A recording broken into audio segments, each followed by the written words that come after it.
warahmatullahi wabarakatuh. Alhamdulillahirabbil alamin. Wassalatu wassalamu ala asyrafil anbiya'i wal mursalin wa ala alihi wa sahbihi ajmain. Puji dan syukur marilah bersama-sama kita panjatkan kepada Allah Subhanahu wa taala yang mana atas izin Allah pada hari ini kita dapat berkumpul di ruangan ini bersama-sama menuntut ilmu. Kemudian salawat dan salam tak lupa pula kita sajikan kepada baginda Rasulullah SAW yang telah mengubah pola pikir umatnya dari pola pikir jahiliyah kepada pola pikir Islamiyah yang penuh dengan akhlakul karimah seperti yang kita rasakan pada saat ini. Yang kami hormati Ibu Kepala Sekolah Ibu Herawati SPD, dan yang kami hormati kepada Bapak dan Ibu Guru Sekolah SMP Negeri 1 Tangan-Tangan yang sudah kiranya meluangkan waktu untuk dapat berhadir ke ruangan ini. Baiklah, untuk menambahkan keberkahan acara kita pada hari ini, marilah bersama-sama kita membacakan pembacaan surat Al-Fatihah dalam hati kita masing-masing. Pembacaan surat Al-Fatihah kita mulai. Bismillahirrahmanirrahim.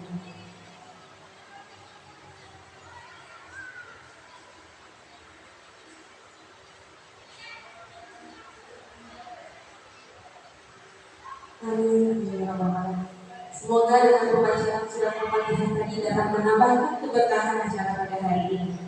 Baiklah Bapak dan Ibu, untuk mengawali kegiatan pada hari ini, marilah bersama-sama kita mendengarkan arahan serta bimbingan dari Ibu Kepala Sekolah sekaligus membuka kegiatan pada hari ini. Kepada Ibu, kami persilakan.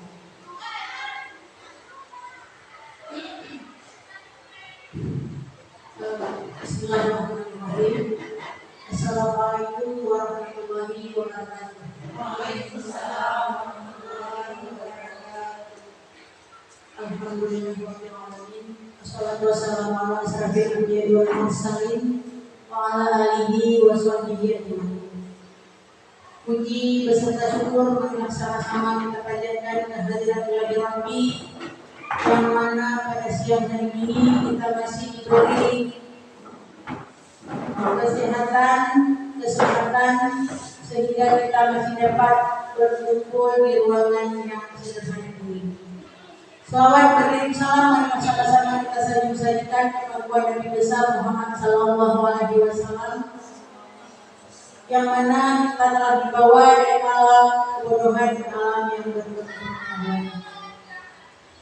Ibu Wakil Kepala SMP Negeri 1 Tangan-Tangan yang saya hormati, Bapak-bapak, ibu-ibu, serta staf karyawan ada ya, staf karyawan SMP Negeri 1 Tangan-Tangan yang saya hormati, teristimewa sekali kepada Bapak Ibu Guru yang sedang menyelesaikan pendidikannya di pendidikan guru penggerak angkatan ke-11.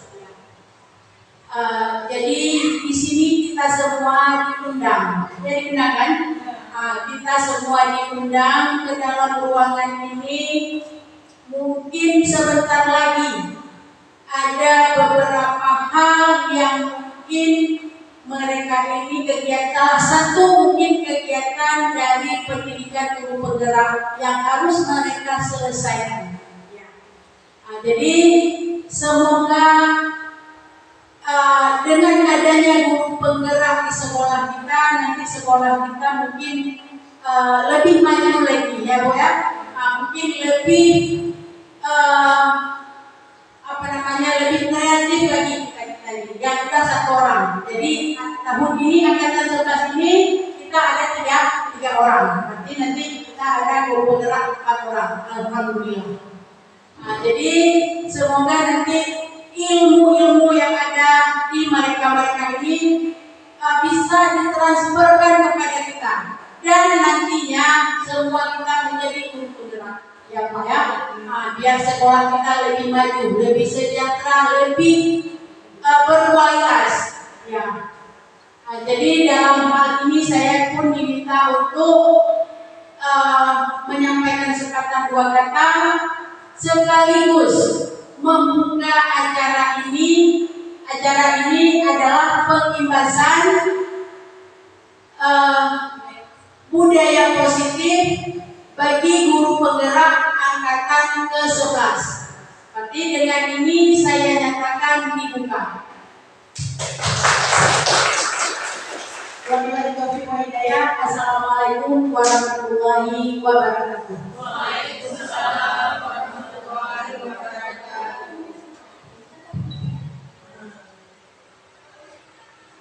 Baiklah, terima kasih kami ucapkan kepada ibu kepala sekolah yang sudah membuka kegiatan beserta memberikan sedikit bimbingan dan arahan kepada kita semuanya. Baiklah Bapak Ibu, mengingat acara kita ini memang pelaksanaannya itu sangat terbatas, waktu kita pun kita batasi ya. Nah, jadi langsung saja di sini saya akan membuka kegiatannya. Sebelumnya saya ini walaupun sudah saling kenal, tapi ingin saya perkenalkan lagi. Di sini nanti kan saya Amalia Sabrina sebagai moderator. Kemudian nanti untuk penyampaian materi pertama itu ada Ibu Reza Wanima, kemudian dilanjutkan oleh Bapak Faisal Azhari Manahap, dan terakhir nanti saya sendiri. Nah, jadi hari ini kami mengajak Bapak Ibu berkumpul di sini. Sebelumnya saya apresiasi dan minta maaf apabila mengganggu kegiatan pembelajaran kita. Tapi di sini kita bersama-sama kembali nanti akan menguak materi tentang budaya positif. Nah, jadi dalam budaya positif ini nanti akan ada banyak sekali beberapa materi yang akan kita sampaikan.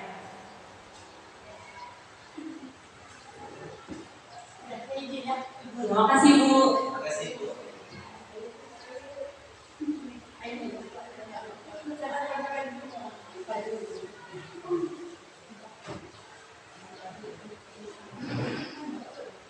Ya, jadi materi budaya positif ini merupakan modul 1.4 yang kami pelajari dan akan didesimilasikan kepada Bapak Ibu guru yang ada di sekolah.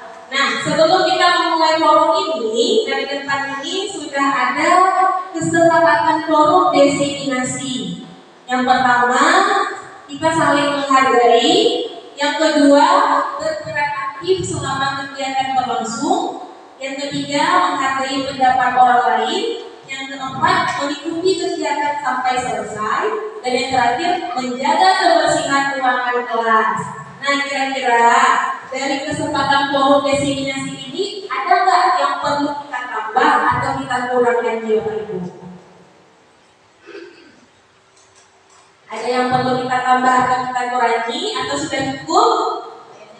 Cukup ya. Nah, kalau cukup, alhamdulillah berarti ini kita sepakati bersama. Oke, lanjut Bu Reza. Nah, budaya positif.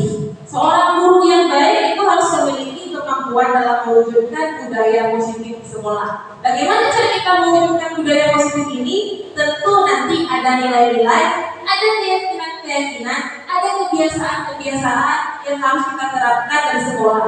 Nah, jadi pada hari ini kita akan sama-sama membahas bahwa ada beberapa hal proses kegiatan yang kita lakukan yang dapat berpihak pada murid. Jadi budaya positif ini sama-sama enak di gurunya dan enak dijalankan oleh muridnya. Lanjut Bu Desa. Nah, dalam pemaparan hari ini nanti ada beberapa materi yang akan kita sampaikan. Yang pertama ada materi tentang disiplin positif. Kemudian yang kedua ada kebutuhan dasar. Mungkin di sini maksudnya nanti kebutuhan dasar murid itu apa saja. Dan yang berikutnya ada teori motivasi. Motivasi itu kan rasa ingin tahu, rasa ingin bergerak, kira-kira apa motivasi siswa itu sehingga melakukan kesalahan. Kemudian yang keempat ada keyakinan kelas. Nah, akan kita bahas juga di sini bagaimana cara membuat keyakinan kelas yang baik dan benar. Kemudian ada 5 posisi kontrol guru. Dan yang terakhir ada segitiga restitusi. Oke, karena cuacanya panas dan kita juga siang ini mulai mungkin ngantuk, pikiran juga mungkin tidak stabil lagi. Seperti biasa kita mulai dulu dengan ice breaking. Nah, jadi Bapak Ibu silahkan berdiri dulu.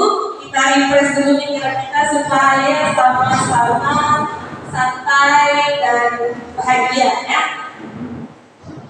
Ibu lupa berdiri dulu sebentar seperti yang masih lagi. Ya, jadi SPK-nya ini sebenarnya Master SPK ini Survival ya. Tadi belum saya buka, boleh saya awali dulu nanti dilanjutkan sama beliau. Nah, ibu semuanya lagu-lagu kopi saya buka ya.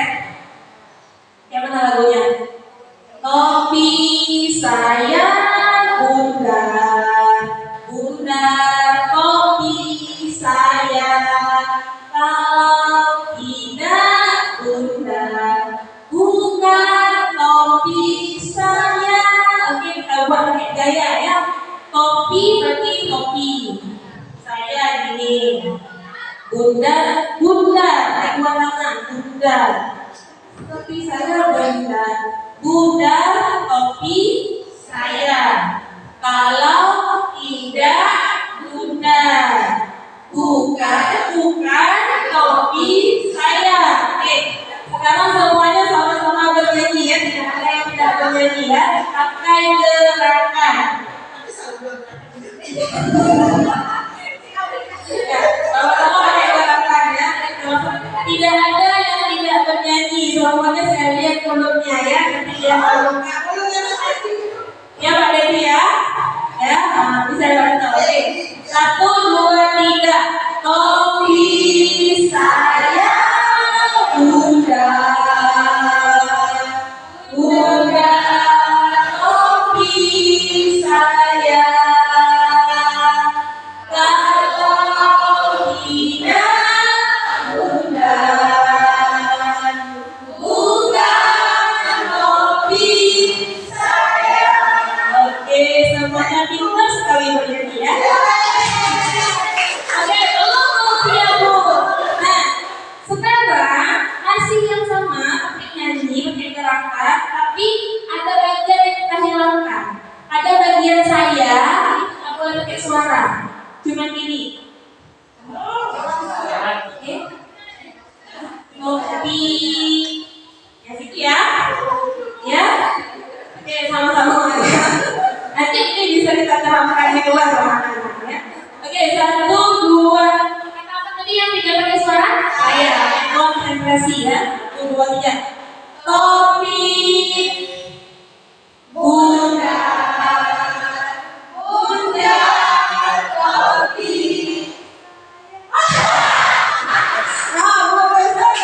Tidak konsentrasi ya. Oke, pakai hubungan. Ini nggak usah ya. Nah, sekali lagi ya, kita ulangi ya. Sekarang kata saya kita hilangkan, kata kopi kita hilangkan. Oke? Ya, saya dan kopi ya. Oke, semangat ini semuanya. 1, 2, 3. Bundar, bundar. Coba, boleh nggak? Oke, kalau lagi sekali lagi boleh sekali lagi konsentrasi Bu ya. 1, 2, 3. Bundar, bundar. Kalau tidak bundar, bukan.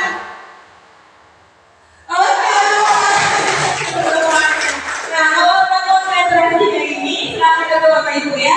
Sudah senang semuanya, lalu kita mulai.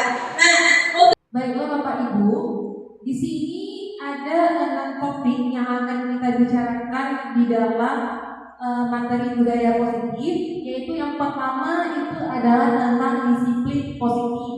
Kemudian yang kedua ada teori motivasi, yang ketiga ada kebutuhan dasar, yang keempat ada keyakinan kelas, kelima ada 5 posisi kontrol guru, dan yang terakhir yang keenam itu ada segitiga restitusi. Nanti keenam ini akan kita bahas satu persatu.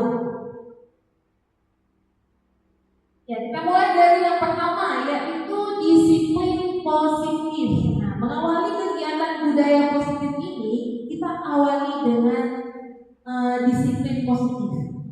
Nah, dalam materi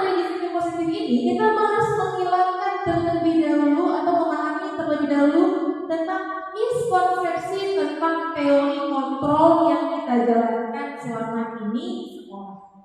Yang pertama, di sekolah kita menganggap bahwa guru itu mengontrol murid.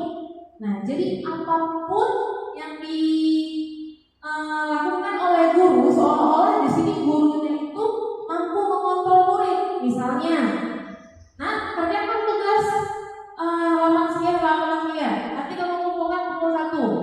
Nah, besok kamu harus datang ke waktu sekolah, tidak boleh terlambat. Nah, jadi hal-hal seperti itu seolah-olah kita guru ini yang mengatur murid kita, yang mengontrol murid kita. Padahal yang berkeinginan atau yang dapat melakukan yang kita perintahkan itu siapa? Murid kita sendiri. Nah, sekarang saya tanyakan kepada Bapak Ibu, kira-kira pernah nggak kita menganggap bahwa yang kita lakukan kepada murid kita itu sebenarnya atas kemauan kita sendiri atau keinginan murid kita sendiri? Guru maunya guru mau mengontrol murid, tapi muridnya kalau nggak mau nggak bisa juga, Bu. Iya, nggak bisa juga, karena sebenarnya yang berkeinginan atau yang berkehendak melakukan sesuatu itu kontrolnya terletak pada murid kita sendiri, ya Bapak Ibu ya. Kemudian yang kedua, ada ilusi bahwa semua penguatan positif itu bersifat efektif atau bermanfaat. Nah, kamu nanti harus rajin belajar, karena kalau kamu nanti belajar nanti kamu akan menjadi orang yang sukses, orang yang berhasil. Nah, padahal kata-kata penguatan positif seperti ini memang dari segi bahasanya ini akan bermanfaat, tapi apakah itu efektif? Apakah cukup dengan kita berkata-kata saja? Apakah kita tidak ingin memunculkan kemauan atau nilai yang tertanam pada diri anak kita sehingga dia memang tergerak untuk berubah? Kemudian yang ketiga, ada ilusi bahwa kritik dan membuat rasa bersalah itu dapat menguatkan karakter anak. Nah, di sini misalnya kita apakah dengan kita sering mengkritik anak itu dapat menguatkan karakter anak? Nah, kemudian ada terakhir ilusi bahwa orang dewasa itu memiliki hak untuk memaksa. Nah, di sini kita sering beranggapan bahwa siapa yang lebih tua itu dia harus bisa mengarahkan yang lebih muda. Siapa yang lebih tua selalu mendikte yang lebih muda di bawahnya. Nah, padahal tidak seperti itu. Kontrolnya, hal ini sama seperti yang tadi saya bahas, bahwa ketika kita orang tua mengarahkan anak untuk melakukan sesuatu, kita tidak bisa memaksa kalau itu tidak ada kemauan dari dalam diri mereka sendiri, ya Bapak Ibu. Kemudian, nah, apa itu disiplin? Nah, kita tahu kalau disiplin itu adalah tanggung jawab pada diri sendiri kita untuk melakukan sesuatu sesuai dengan nilai yang diyakininya. Nah, kemudian apalagi itu disiplin positif? Nah, perbedaannya antara disiplin dan disiplin positif ini juga untuk dilakukan, juga untuk menuntaskan tanggung jawab kita pada diri sendiri. Namun pada hal ini kita berharap murid nanti atau kita sebagai guru ketika melakukan disiplin positif itu tidak mengharapkan penghargaan atau tidak diberikan hukuman apabila dilanggar. Nah, jadi untuk membentuk siswa yang memiliki sifat disiplin positif, kita berperilaku sesuai dengan nilai-nilai kebajikan yang sesuai dengan nilai-nilai kebajikan yang sudah ditetapkan secara universal atau memiliki motivasi intrinsik. Nah, di sini akan saya jabarkan apa saja contoh-contoh nilai kebajikan. Nah, kalau dalam negara kita, di sini saya ambil contoh-contoh nilai kebajikan yang bisa kita tanamkan dalam diri kita itu adalah dari profil pelajar Pancasila. Nah, di sini kita lihat bahwa dari ke-6 poin dari profil pelajar Pancasila ini sudah sangat mencakup dari nilai-nilai kebajikan. Seperti yang pertama, beriman dan bertakwa kepada Tuhan Yang Maha Esa, serta berakhlak mulia, berkebinekaan global, gotong royong, mandiri, kreatif, bernalar kritis, ya. Nah, kemudian kalau yang bersifat universal, di sini saya ambil dari salah satu kutipan nilai-nilai kebajikan dari Ibu Primari years program, yaitu rasa toleransi, rasa hormat, integritas, mandiri, menghargai, antusias, empati, keingintahuan, kreativitas, kerjasama, percaya diri, dan komitmen. Nah, kita berharap ketika nanti siswa kita melakukan budaya positif, disiplin positif, menerapkan disiplin positif dalam dirinya, dia sadar akan nilai-nilai kebajikan yang memang perlu dia tanamkan, sehingga ketika melakukan disiplin positif itu tidak ada penghargaan yang dia harapkan, dan kita pun sebagai guru tidak memberikan hukuman kepada mereka, karena kita tahu mereka menjalankan segala sesuatu, menjalankan disiplin positif dalam kehidupannya itu memang karena ada nilai yang dia yakini dalam dirinya. Setuju ya Bapak Ibu? Oke, selanjutnya kita masuk ke teori motivasi. Nah, dalam teori motivasi ini kita harus paham terlebih dahulu atau kita mengkaji terlebih dahulu apa itu motivasi. Nah, motivasi itu kan motivasi itu adalah sesuatu dorongan yang kita lakukan agar kita dapat mencapai sesuatu apa yang kita inginkan. Nah, contohnya misalnya saya tanya, hari ini kita melaksanakan diseminasi budaya positif. Kira-kira apa motivasi Bapak Ibu untuk dapat hadir ke sini? Ya, gimana Bu Reza? Supaya karena mau belajar ilmu baru seperti itu. Belajar ilmu baru. Ada yang lain kira-kira? Tadi saya juga ada dengar katanya datang ke sini karena berhubung sudah diajak, diundang ya, karena ada undangan yang tanda tangan kepala sekolah misalnya seperti itu. Nah, jadi ada beberapa hal gitu kan tadi yang menjadi dasar kenapa bisa hadir di sini. Tapi begitu juga motivasi yang kita lakukan dalam kehidupan sehari-hari. Nah, di sini ada tiga hal alasan mengapa seseorang itu bisa termotivasi untuk melakukan sesuatu. Nah, yang pertama ada takut akan hukuman atau ketidaknyamanan. Nanti kalau nggak pergi diseminasi budaya positif nggak enak sama Bu Amel, karena takutnya kalau misalnya nggak ikut diseminasi ini nanti nggak enak sama Bu Amel, karena diajak kan nggak enak kalau kita nggak ikut, kan kita sama-sama dengan guru di sekolah, kan kita kadang-kadang nanti butuh bantuan Bu Amel juga. Nah, itu misalnya yang pertama. Kemudian takut akan hukuman. Oh, ternyata takut nanti kalau misalnya tidak ikut, takut kena tegur sama pimpinan seperti itu. Kemudian yang kedua, mengharap penghargaan atau pujian. Dari ikut di sini nanti Bapak Ibu pengen mungkin mengharapkan sesuatu. Mungkin dengan kita ikut kegiatan itu mungkin nanti kita akan diberikan nilai lebih oleh kepala sekolah, atau dari kegiatan ini nanti kita bisa menghasilkan satu sertifikat seperti itu ya. Nah, kemudian yang ketiga, menjadi orang yang diinginkan dengan menghargai diri dan nilai-nilai yang diyakini. Nah, kalau ini kaitannya, oh saya ikut kegiatan ini karena ini menambah ilmu, seperti tadi Bu Reza menambah wawasan. Nah, jadi ada perbedaan motivasi kenapa Bapak Ibu bisa datang ke sini. Nah, begitu juga dengan anak murid kita datang ke sekolah itu, tentu mereka mempunyai beberapa motivasi. Apakah karena sekedar takut dihukum oleh orang tuanya kalau tidak ke sekolah? Apakah karena hadir ke sekolah itu takut nanti dapat hukuman kalau tidak hadir ke sekolah? Atau mungkin mereka mengharapkan ada penghargaan atau pujian, misalnya berbuat baik di sekolah, disiplin ke sekolah supaya dapat hadiah siswa yang berprestasi, yang teladan gitu ya. Atau mereka datang ke sekolah itu anak-anak karena memang ingin mendapatkan ilmu, ingin tumbuh sebagai pribadi yang baik di masa yang akan datang gitu. Nah, jadi dari ketiga motivasi ini, itu 2 dari 3 ini merupakan motivasi yang bersifat eksternal.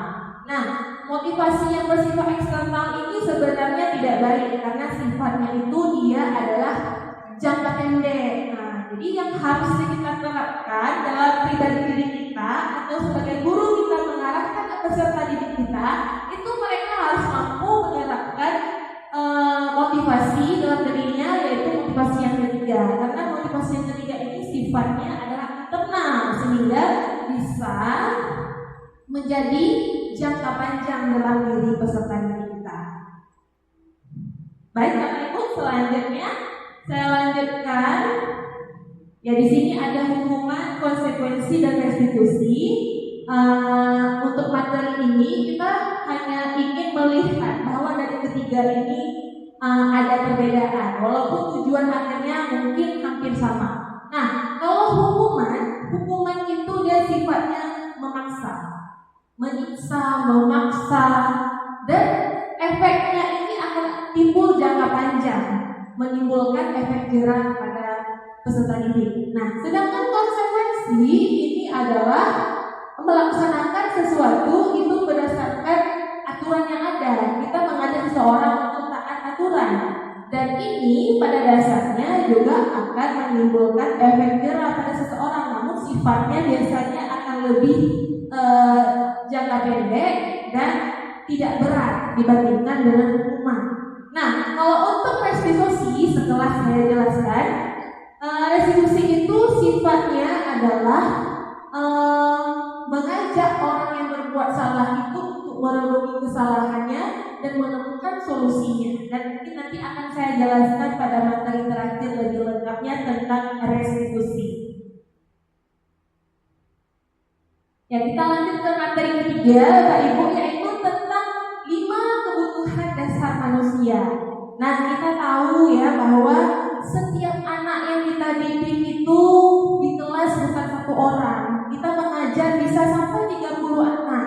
Dan di sini sebagai seorang guru kita harus memahami bahwa setiap anak itu tentunya hadir ke sekolah dengan kebutuhan yang berbeda-beda dan dengan karakter yang berbeda-beda, Bapak Ibu.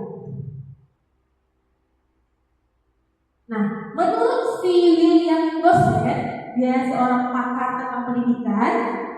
Nah, seluruh tindakan manusia itu memiliki tujuan tertentu, yaitu memenuhi kebutuhan dasarnya. Nah, jadi ada 5 kebutuhan dasar manusia.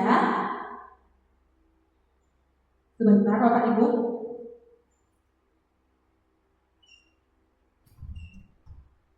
Ya, saya lanjutkan. 5 dasar kebutuhan dasar manusia.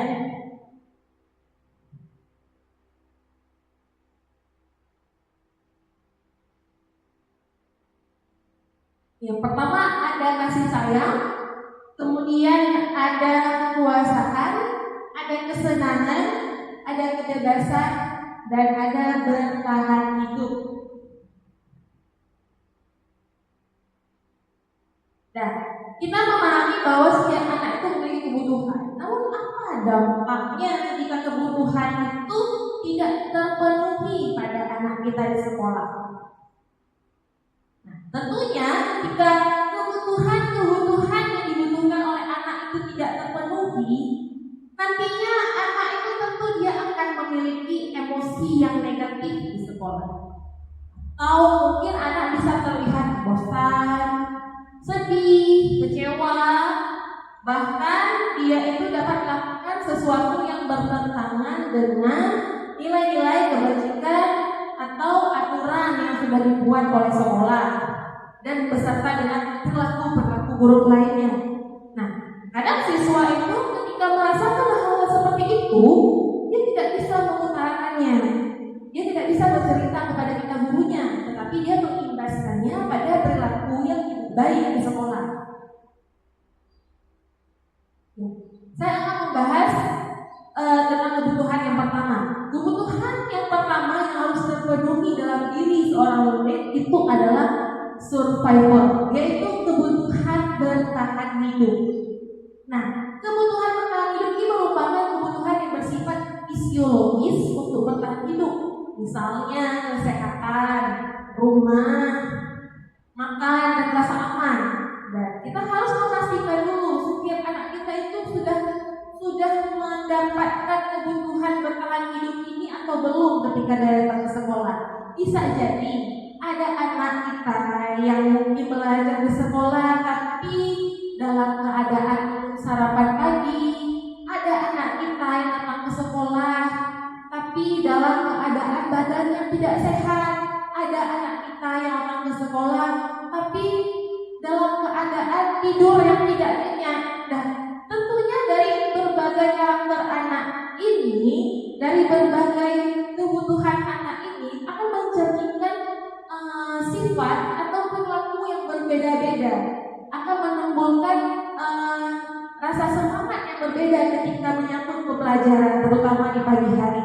Nah, karena kita tidak boleh sebagai seorang guru langsung menyalahkan, misalnya ketika ada anak tidur gitu, masuk ke kelas kita mengajar dia tidur, atau masuk ke kelas kita mengajar dia sibuk keluar masuk, mungkin karena belum sarapan lagi gitu. Nah, jadi hal-hal seperti inilah yang harus kita pahami sebagai seorang guru terkait dengan kebutuhan bertahan hidup. Kemudian kebutuhan yang kedua ada love dan belonging, yaitu kebutuhan cinta dan penerimaan. Nah, jangankan siswa kita Bu ya, Pak ya, kita pun sebagai seorang guru itu kita butuh cinta dan kasih sayang. Contohnya saya sebagai ibu rumah tangga, ketika mungkin di rumah pada suatu hari mungkin suami saya tidak pengertian kepada saya, gitu kan, saya merasa kurang dicintai, itu akan berdampak kepada perilaku saya di lingkungan di luar rumah. Nah, jadi makanya di sini bapak-bapak tolong sayangi dan cintailah istrinya dengan sepenuh hati, supaya ketika dia mendidik di sekolah pun, mengajar di sekolah itu dia akan menebarkan cinta dan kasih sayang itu kepada orang yang ada di sekitarnya. Nah, kemudian yang berikutnya yang ingin saya jelaskan di sini adalah tentang kebutuhan cinta dan penerimaan. Kita harus memahami, mungkin ada anak kita di rumah yang ketika dia pulang ke rumah kurang kepedulian orang tuanya, yang ketika dia berangkat ke sekolah juga kurang dipedulikan oleh orang tuanya, dan itu akan berdampak pada perilaku dia di sekolah. Atau jangankan orang tua, kita mungkin sebagai guru kurang menunjukkan sayang kita kepada dia, kurang menunjukkan cinta kita kepada dia, tapi kita seolah-olah sering menyalahkan kenapa dia tidak suka dengan pelajaran saya, padahal dalam diri kita seorang guru kita tidak mencerminkan bahwa kita sayang kepada itu anak, seperti itu.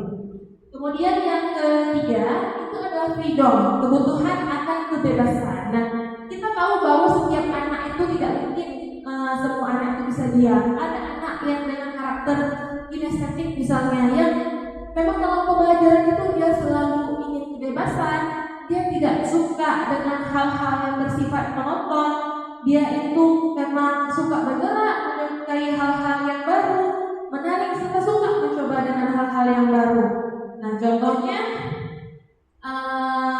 dalam hal ini kita sebagai guru harus memahami kebutuhan anak itu seperti apa dengan menerapkan model dan media pembelajaran yang sesuai dengan kebutuhan yang diinginkan oleh peserta didik kita.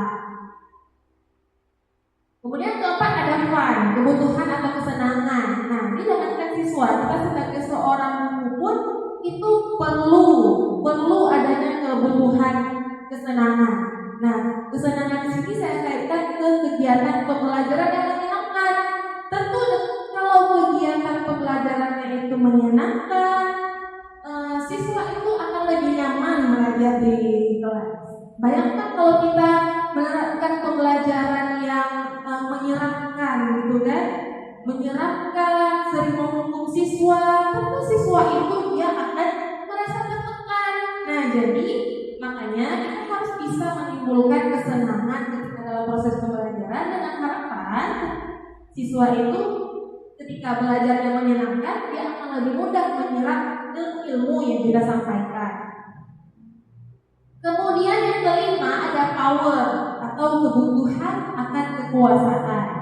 Nah, dalam kebutuhan ini, pengakuan atas kemampuan yang berhubungan dengan kekuatan mencapai sesuatu itu menjadi kompeten, menjadi terampil dan diakui. Ada beberapa siswa yang mungkin dia sifatnya itu ingin diakui oleh gurunya. Jadi kita harus sebagai seorang guru harus lebih peka. Misalnya ada hal-hal kecil atau pujian-pujian kecil yang bisa kita berikan untuk meningkatkan dorongan dan motivasi dari anak. Nah, di sini saya contohkan pada sebuah kasus. Baiklah, saya bacakan kasusnya. Dinda, seorang anak kelas 3 SD, begitu tiba di rumah sepulang dari sekolah menangis dan mengadu pada ibunya bahwa dia benci pada Ibu Rani. Menurut Anda, kebutuhan apa yang berusaha dipenuhi oleh Dinda? Jika jawabannya seperti ini, bila Anda berada dalam posisi Ibu Rani dan mendengarkan informasi dari ibunya Dinda tentang perasaan Dinda hari itu, apa yang akan Anda lakukan pada Dinda besok ketika Dinda masuk sekolah agar kebutuhan Dinda terpenuhi? Nah, di sini ada beberapa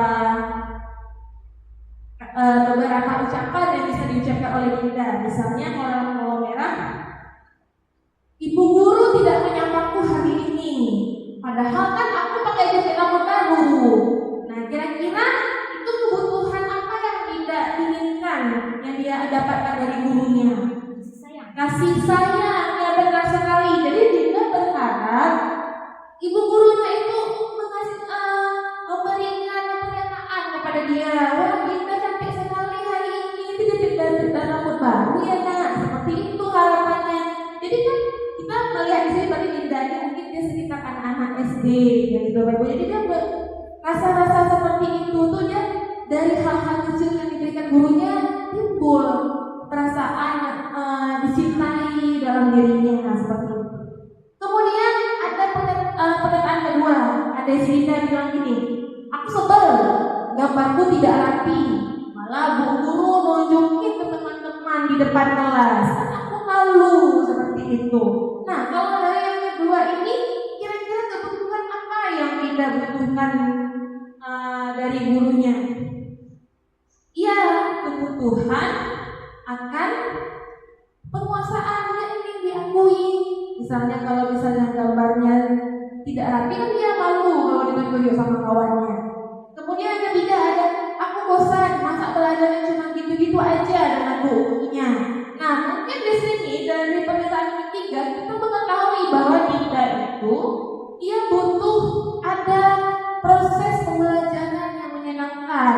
Kebutuhan yang tidak terpenuhi adalah kebutuhan kesenangan. Jadi setiap apapun yang dilakukan oleh murid kita itu tentu berdasarkan dengan kebutuhan yang ingin dicapai dan yang belum tercapai.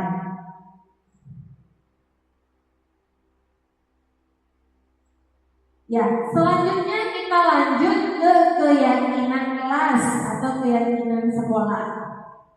Nah, ini materi tentang keyakinan kelas. Kita pun di sekolah kita sudah mulai menerapkan keyakinan kelas. Jadi saya rasa di sini Bapak Ibu sudah mulai memahami apa itu keyakinan kelas. Hanya saja yang akan perlu kita bahas sedikit adalah kira-kira bagaimana pemilihan kata yang baik atau nilai-nilai yang perlu kita cantumkan dalam membuat keyakinan kelas.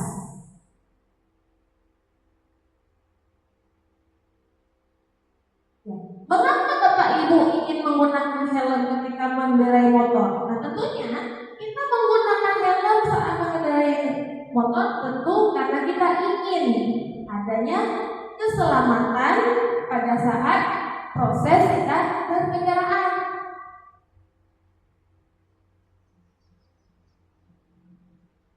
Nah, kenapa kita pakai helm? Ya bisa jadi juga karena kita ingin menghindari hukuman, menghindari tilang, atau kita ingin mendapatkan penghargaan, atau itu karena kesadaran diri kita.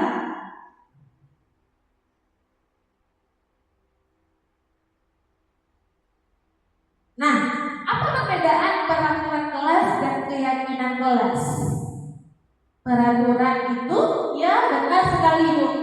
Peraturan itu sifatnya dibuat oleh guru atau dibuat oleh sekolah dan harus dijalankan oleh murid. Nah, beda halnya dengan keyakinan kelas. Kalau keyakinan kelas ini dia bersifat dua arah. Jadi ketika dibuat keyakinan, guru ikut, siswa juga ikut. Jadi sama-sama antara guru dan siswa membuat keyakinan kelas dan sifatnya dua arah, tidak satu arah seperti peraturan. Apakah harus ada peraturan kelas? Ya, kalau ada keyakinan kelas, kita tidak perlu lagi dengan peraturan kelas. Namun, kita tetap bisa membuat peraturan kelas kelas terlebih dahulu. Tujuannya untuk kita terjemahkan nanti pada keyakinan kelas. Nah, keyakinan kelas adalah seperangkat nilai dan prinsip yang disepakati bersama oleh guru dan siswa untuk memandu perilaku dan interaksi di dalam kelas.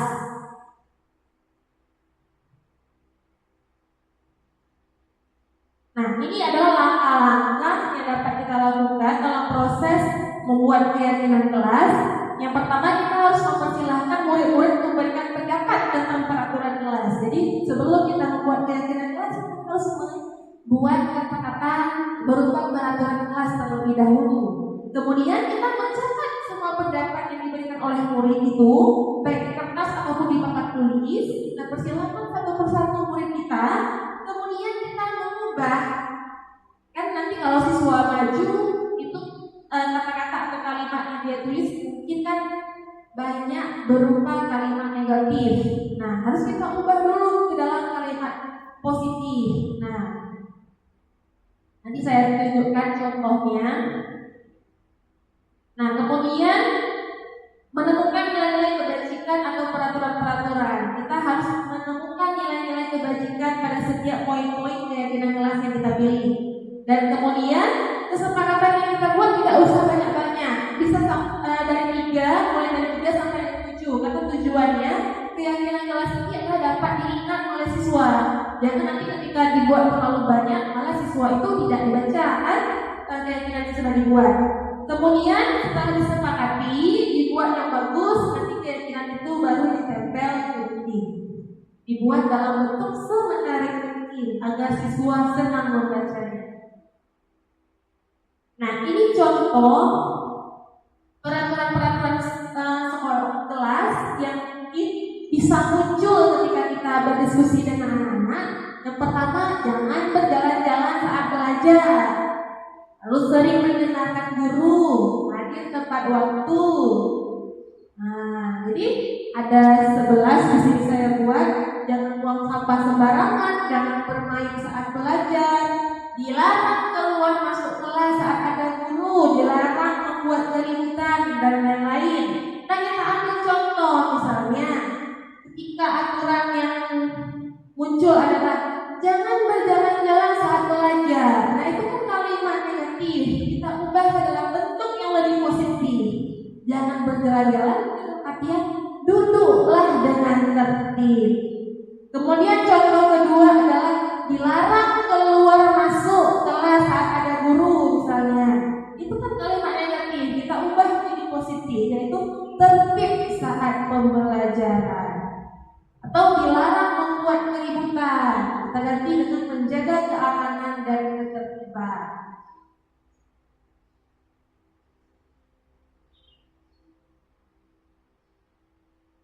Ya, selanjutnya dari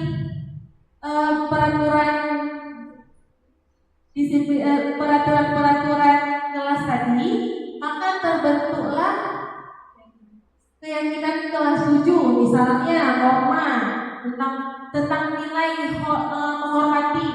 Kita mengambil kata-kata, kami meyakini bahwa sangat penting untuk menghormati semua orang dan barang dari orang lain. Nah, kemudian ada nilai bekerja. Kami meyakini bahwa sangat penting untuk mengerjakan segala pekerjaan atau mengikuti kegiatan yang telah ditugaskan. Atau pada nilai diterima dan diteliti.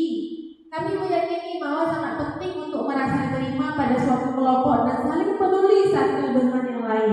Jadi bahasa dari peraturan-peraturan ini yang kita terjemahkan dengan keyakinan kelas yang di dalamnya itu terkandung nilai-nilai kebajikan yang seperti yang sudah dijelaskan sebelumnya. Oke, saya lanjutkan. Selanjutnya adalah materi tentang 5 posisi kontrol. Nah, kalau berbicara tentang posisi kontrol ini adalah berarti posisi kita sebagai guru itu selama ini di sekolah itu kontrol kita terhadap anak itu bisa berbeda-beda. Jadi di sini menurut dosen, seorang pakar ilmuwan dia mengelompokkan menjadi 5. Yang pertama, ada guru itu yang dikatakan sebagai penghukum. Nah, kemudian yang kedua ada guru yang dikatakan sebagai pembuat merasa bersalah. Tentunya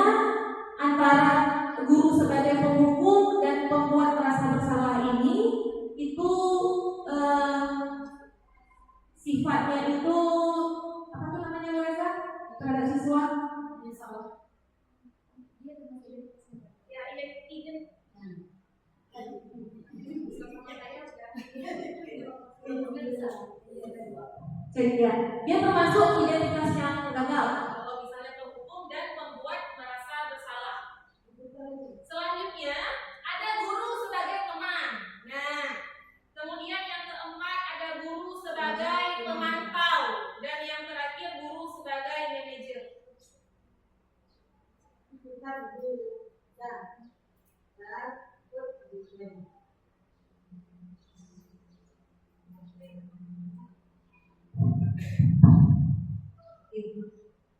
Nah, untuk memahami dari 5 posisi kontrol tadi, Ibu Bapak Ibu juga udah mulai nonton, kita akan melihat video tentang kasus Naren. Ya, pada kasus ini dia terlambat hadir datang ke sekolah itu sekitar 20 menit.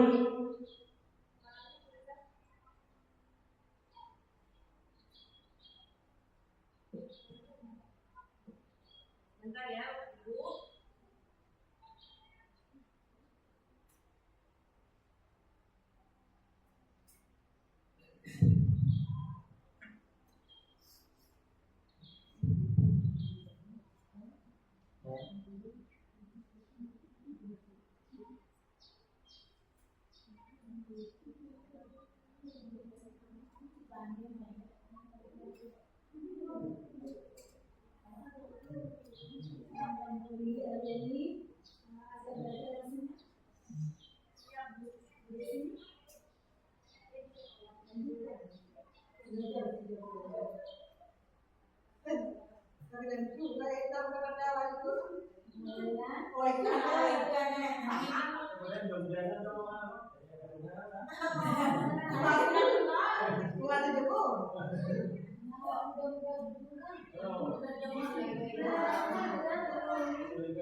Yang ajak ayo ayo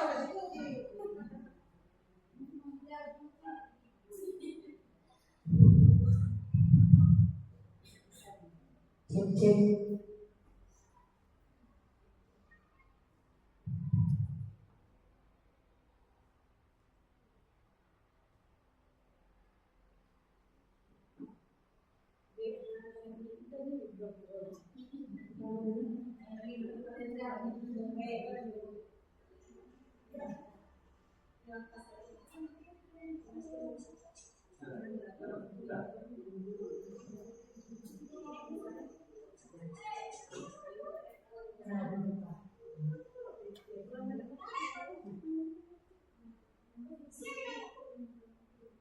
Oke ya, karena ada kesalahan teknis, boleh kita manual aja. Nah, kalau ini adalah contoh video yang pada posisi ini nanti gurunya itu bersifat penghukum. Nah, mungkin dari sini nanti Bapak Ibu coba kita introspeksi diri kita refleksi, kira-kira kita pernah nggak melakukannya ya? Oke, yang pertama, silakan Pak Faisal diputar. sering kalau gimana Kira-kira itu mirip dengan siapa? saya paling bisa suara. Oke.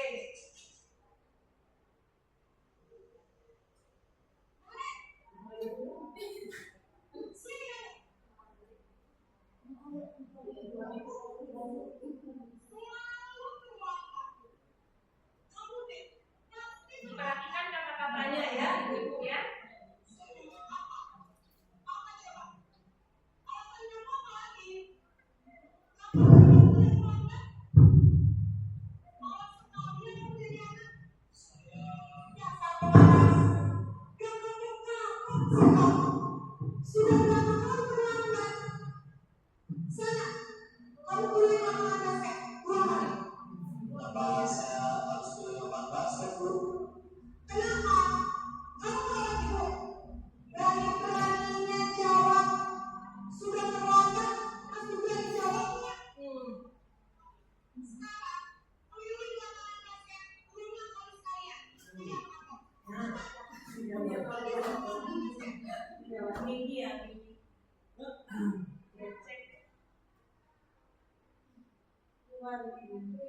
Nah, oke.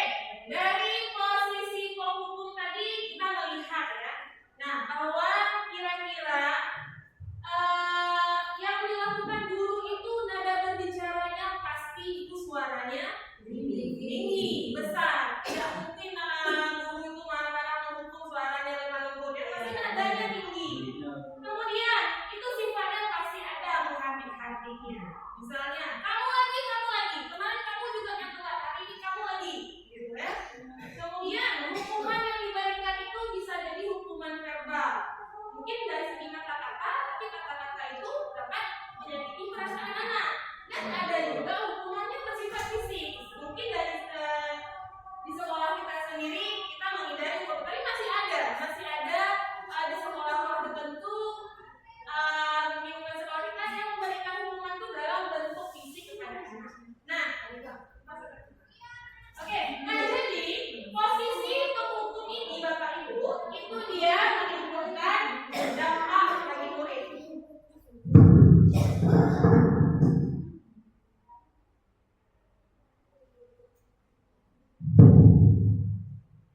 Oke, posisi penghukum, Bu Reza balik dulu, tentunya memberikan dampak kepada murid. Nah, dampak yang bisa ditimbulkan itu kan anak bisa dendam kepada guru tanpa kita sadari, mungkin dengan kata-kata yang kasar, perlakuan yang tidak baik. Nah, jadi itu kan kesannya sepihak, gurunya melepaskan apa yang disampaikan, tapi kita tidak mengerti perasaan anak bagaimana ketika mendengarnya. Nah, kemudian dan yang pasti lagi, dampak dari penghukum itu anak-anak akan tidak senang dengan gurunya. Padahal pada saat itu mungkin gurunya bertugas tiket, tapi akan terbawa juga di dalam kondisi kelas ketika mengajar, karena tadi dia menyimpan dendam pada perlakuan gurunya yang terjadi pada sebelumnya. Dan itu adalah posisi kontrol yang pertama. Selanjutnya lanjutkan Bu Reza. Ya, berhubung speakernya tidak jalan, kita buat speaker manual aja.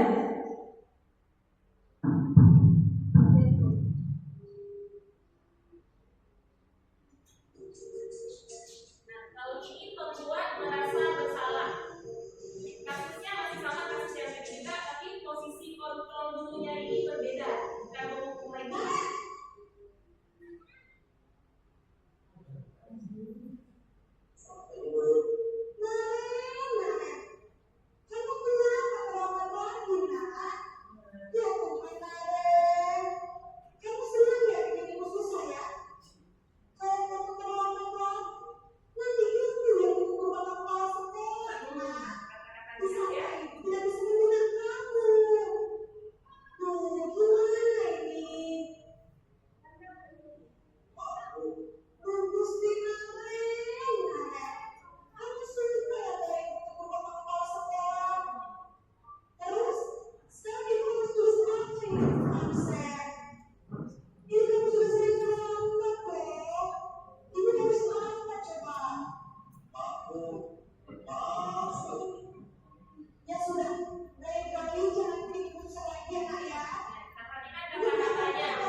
Seribu ya, pernah juga ya. Aduh, kenapa lah tadi terutama wali kelas mungkin kita udah sering kan. Ini kenapa keluar masuk kelas ini nanti kalau jadi ibu lagi yang kena tegur, nah ibu lagi gitu kan. Jadi sebenarnya kita itu dengan posisi pembuat merasa bersalah ini memang kita berbicara dengan suara tenang, tidak seperti penghukum sebenarnya ya. Namun kata-kata yang kita ucapkan itu cenderung sering menyalahkan murid. Tetap mereka yang salah, bukan kita yang salah. Anak-anak tetap yang salah. Nah, dampaknya dari posisi kontrol sebagai pembuat merasa bersalah ini apa? Murid itu akan mengalami identitas gagal karena dia merasa memang dirinya salah ya. Kemudian murid akan merasa rendah diri, menyimpan emosi negatif dalam hati ibunya. Loh, tapi yang salah kita aja yang salah, kita aja teruskan. Jadi tetap kita dia nggak bilang, tapi dia tetap menyimpan rasa itu dalam diri dia. Nah, mungkin di antara kita kalau kita ingat pasti kita pernah melakukan yang pertama, yang kedua, dan sekarang ada lagi yang ketiga, posisi sebagai teman. Masih juga dengan kasus Sinaren ini juga masih ya.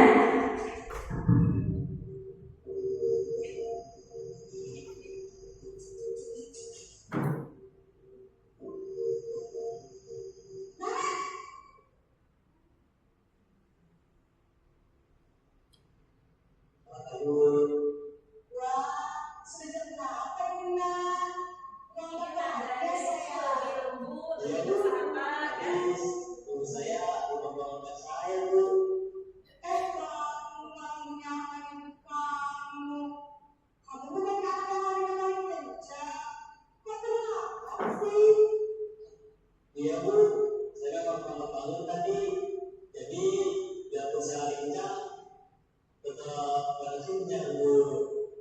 Yang sudah sana nanti kalau larinya lebih kenceng lagi ya, dia nggak melanggar lagi. Demi ibu, bisa kan? Bisa Bu. Demi ibu sudah sama sekolah. Nah, kalau pada kasus ini siapa yang kira-kira yang sering? Oke. Nah, kalau posisi teman ini ternyata sebenarnya belum dianggap sebagai posisi yang ideal juga, Bapak Ibu.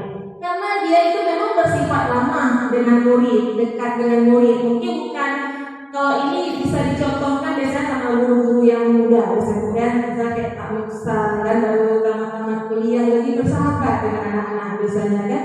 Jadi murid itu merasa aman dan akrab dengan guru, nggak takut dia sama guru. Memang kalau dipikir-pikir bagus, tetapi dampaknya apa? Murid itu akan cenderung ketergantungan. Ketika sekali ditolong, besok ulang lagi. Nah, mungkin kalaupun tingkah kita terlalu berlebihan, dia itu malah menganggap guru sama dengan temannya. Kemudian murid itu menjadi tidak mandiri. Kalau misalnya terlalu sering dirangkul sebagai teman. Dan kemudian yang terakhir, murid itu tentunya dia nanti akan pilih-pilih berperilaku baik hanya dengan guru-guru tertentu saja. Jadi sebenarnya posisi teman ini sudah di atas level penghukum dan membuat rasa bersalah. Tapi dia ternyata ada lagi yang sebaiknya lebih baik di atas yang ketiga ini ya. Selanjutnya kita lihat posisi yang keempat, itu ada posisi sebagai pemantau atau monitor.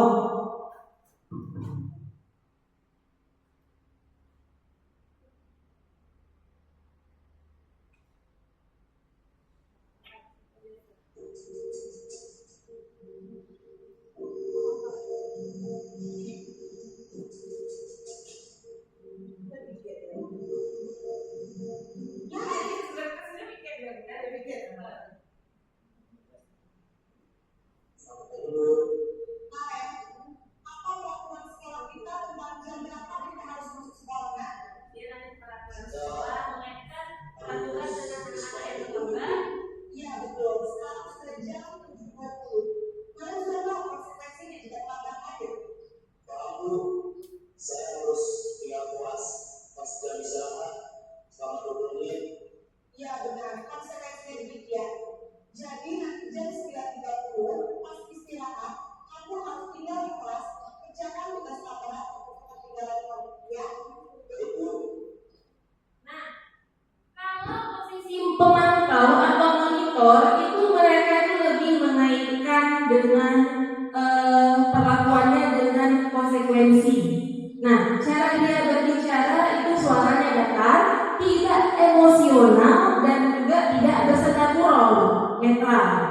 Namun dia di sini mengandalkan data untuk mengontrol murid. Jadi setiap ada kesalahan anak, dia kaitkan dengan kata tertib, kesepakatan sekolah seperti apa.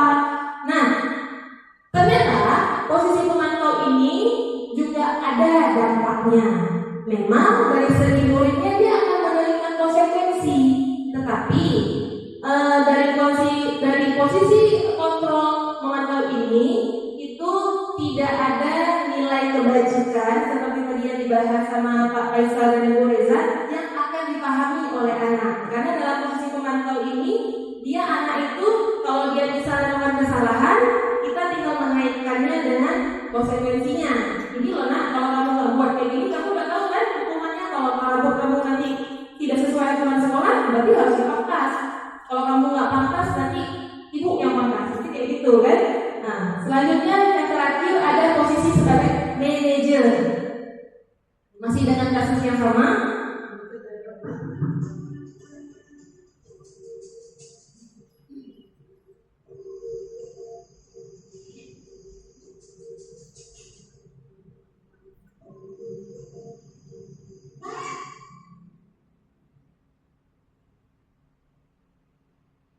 Selamat pagi Bu. Selamat pagi kalian. Pak Bu, saya terlambat. Ya, sekolah masuknya jam 7, sekarang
Baik, jadi Naren akan setel alarm untuk bangun besok pagi dan akan diingatkan oleh kakak dan ibu dan Naren ya.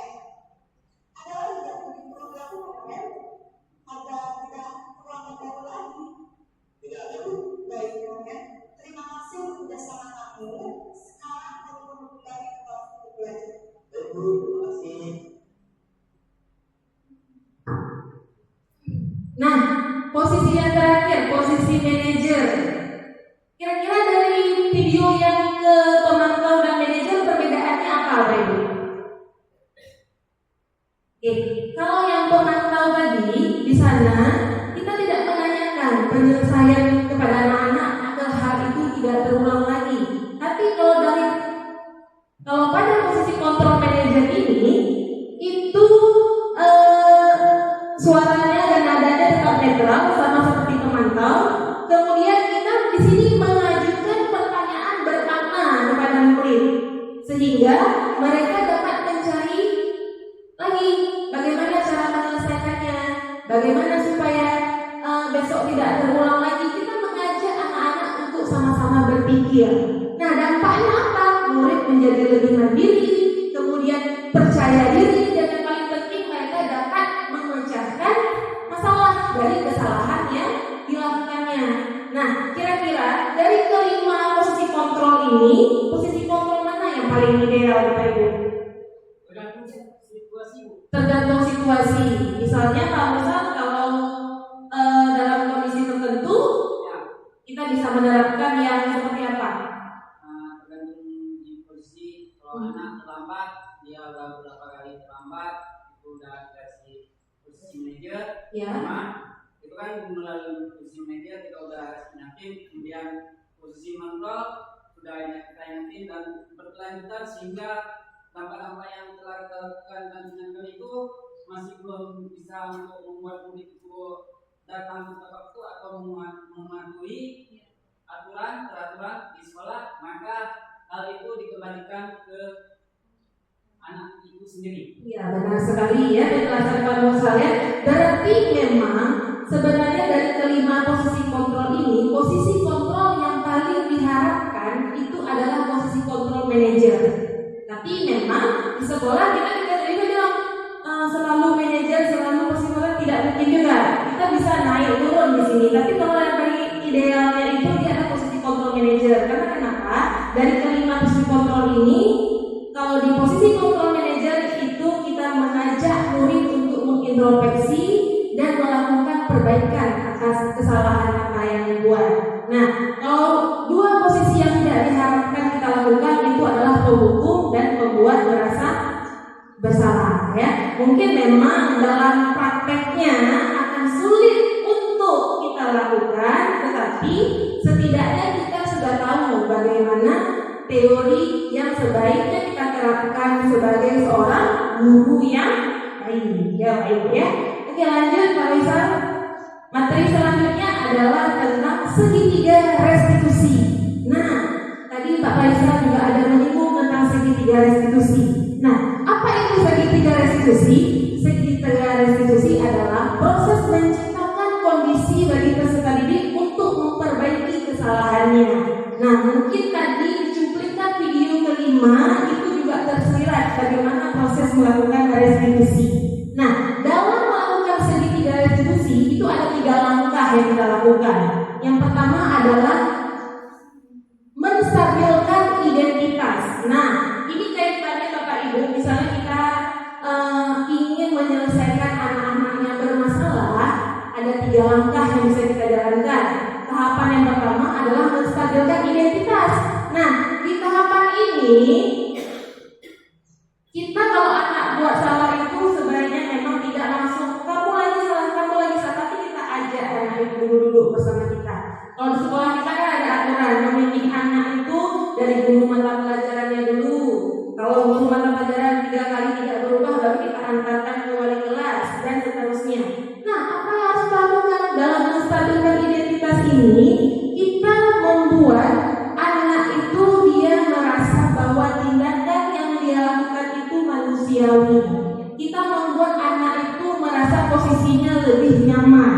Misalnya misalnya dengan kata-kata seperti apa yang dapat kita ucapkan lagi Pak Faisal?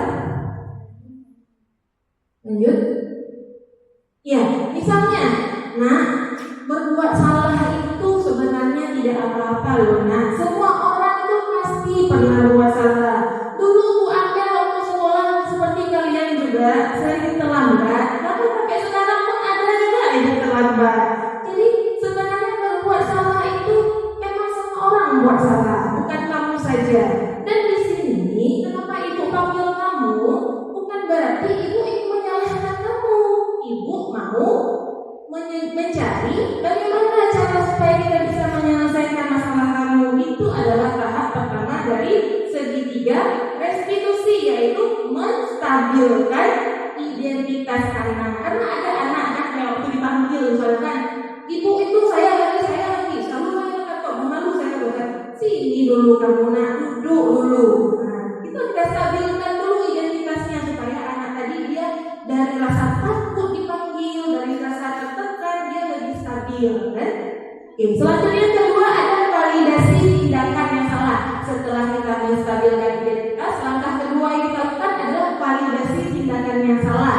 Yang kita lakukan untuk memenuhi kebutuhan tertentu, kita mencari tahu anak itu dia melakukan kesalahan karena apa. Disitulah kita akan mengorek masalah-masalahnya. Kamu tadi buat itu nak, kenapa kamu lakukan itu? Nah, karena dia rasa dirinya sudah stabil, itu kan membuka cerita kepada kita. Tadi Bu, saya itu pukul dia karena dia tuh kemarin ejek-ejek saya, misalnya seperti itu. Kenapa dia bisa ejek-ejek kamu? Di situ kita membuka cerita kepada anak dan menggali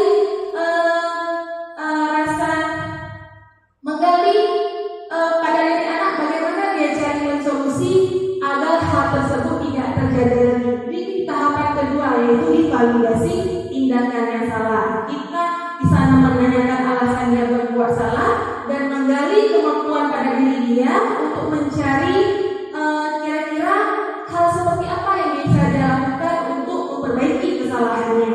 Oke, misalnya kamu tentu punya alasan kenapa melakukannya, dan kira-kira nak, kamu mau nggak belajar cara lain yang bisa kamu lakukan untuk memenuhi kebutuhan kamu itu sehingga kamu nggak berbuat salah. Nah, kita mengajak dia di situ. Itu di tahapan kedua segitiga restitusi. Dan yang terakhir, yang ketiga itu adalah menanyakan keyakinan. Nah, tadi kan kita ceritanya sudah buat keyakinan kelas, sudah ada keyakinan sekolah yang seperti Pak Faisal sampaikan. Di situ kita tanya sama anak.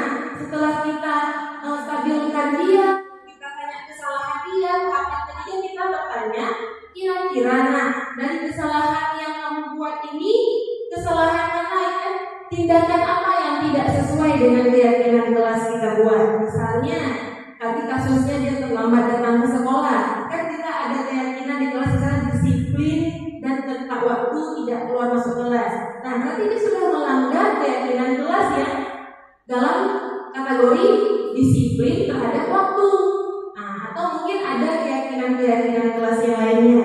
Nah, pertanyaan yang bisa kita tanyakan, nilai apa yang telah kita sepakati? Nah, anak, kamu ingin menjadi orang seperti apa? Dan kira-kira apa yang kamu rasakan ketika melakukan itu? Kita mengajak anak-anak ketika dia berbuat kesalahan, dia berbuat jahat, kira-kira perasaan dia itu seperti apa sebenarnya? Apakah dia bahagia ketika berbuat seperti itu?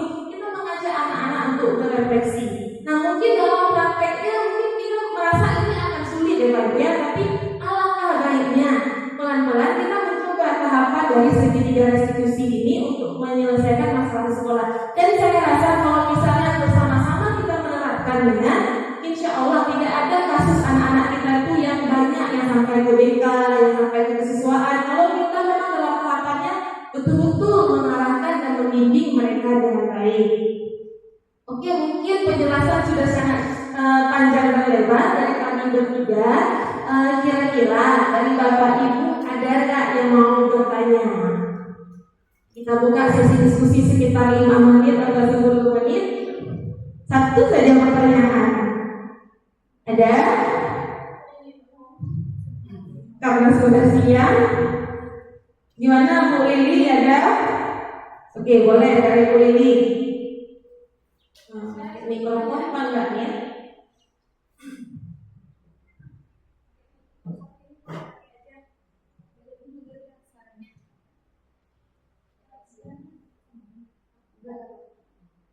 Assalamualaikum warahmatullahi wabarakatuh. Saya ingin bertanya nih Bu Akang tentang posisi kontrol dari guru terhadap siswa. Ya. Jika ini seandainya ada kita ingin memberikan hukuman kepada siswa dengan hukuman yang positif, itu kira-kira kita posisi sebagai guru itu kontrol yang mana yang bisa kita pegang? Hukuman, ya.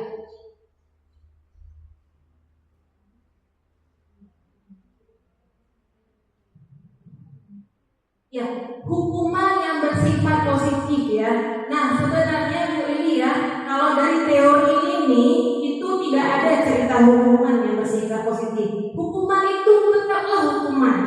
Jadi mungkin yang dapat kita lakukan adalah ketika kita tidak bisa mencapai di posisi kontrol guru sebagai manajer, di suatu waktu kita bisa turun sebagai pemantau.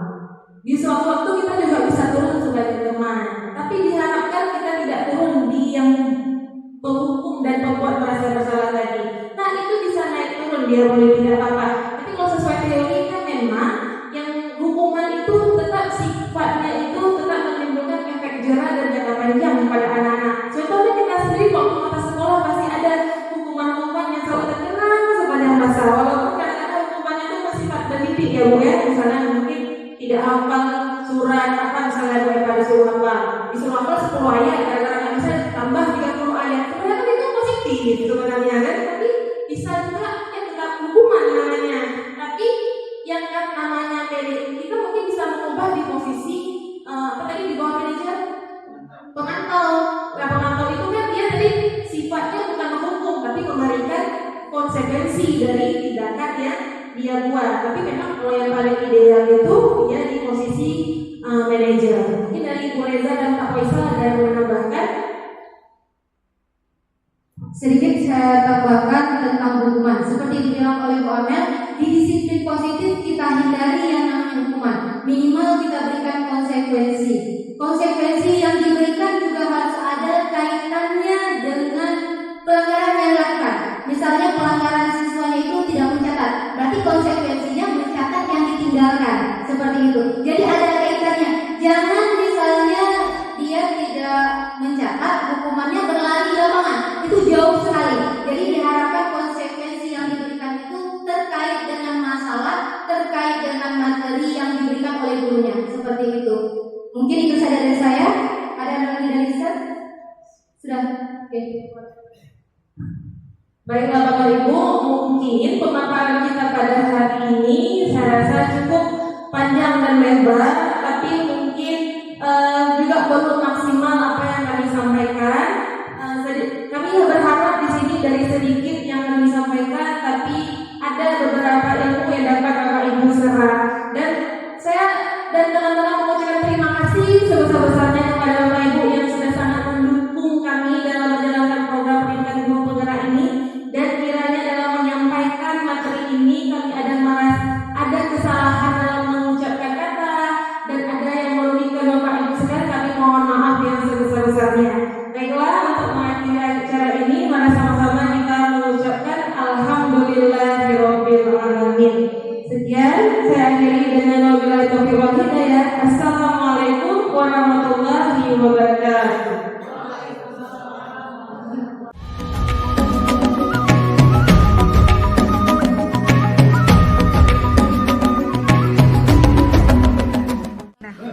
Assalamualaikum warahmatullahi wabarakatuh.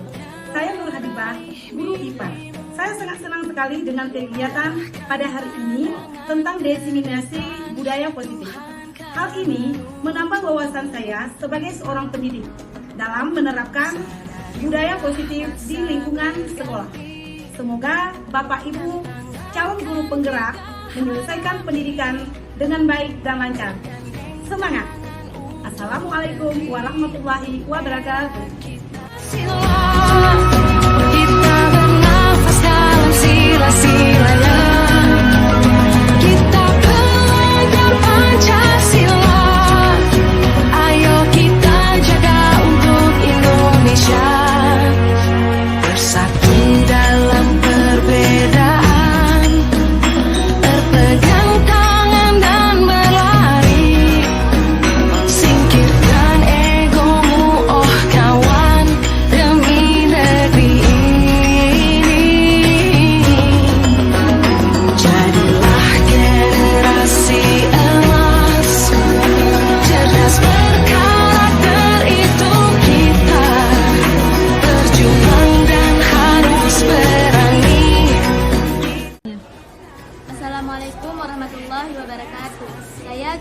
Ustazah Almira, perasaan saya ketika membuat keyakinan kelas tadi sangat senang. Karena sebagai murid, kami diberikan kesempatan untuk membuat sendiri keyakinan untuk disepakati bersama. Tidak hanya dari guru, tapi dari kami muridnya juga. Sekian dari saya. Assalamualaikum warahmatullahi wabarakatuh.